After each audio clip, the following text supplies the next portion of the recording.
నేను జాబ్ చేసేటప్పుడు మా హాస్పిటల్‌కి ఒక ఆయన హెల్త్ చెకప్ కోసం వచ్చాడు. ఆయనకి డాక్టర్ మొత్తం చెకప్ చేసిన తర్వాత కొన్ని రొటీన్ టెస్ట్‌లు అడ్వైస్ చేశారు. ఆ ప్రిస్క్రిప్షన్ తీసుకొని నా దగ్గరకొచ్చారు.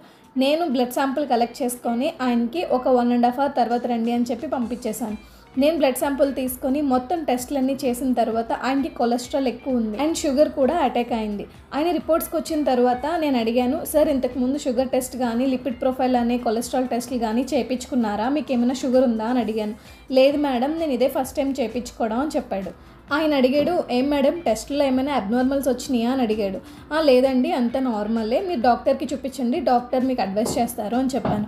సరే మేడం, మీకు తెలిసినట్టు ఏమైనా కొన్ని రెమెడీస్ చెప్పండి మేడం, నేను చాలా లావ్ అయిపోతున్నాను నేను చెప్పాను. బయట ఫుడ్స్ అన్నీ అవాయిడ్ చేసి ఇంట్లోనే హెల్తీగా ఫుడ్ ప్రిపేర్ చేసుకొని తినండి అని చెప్పాను. అప్పుడు ఆయన అన్నాడు, మేడం మా వైఫ్కి నా మీద ఉన్న ప్రేమతో ఇంట్లో నేను ఫుడ్ సరిగ్గా ప్రిపేర్ చేయలేకపోతున్నాను, టేస్టీగా నీకు పెట్టలేకపోతున్నాను, బయట తినేసిరా అంటుంది అన్న.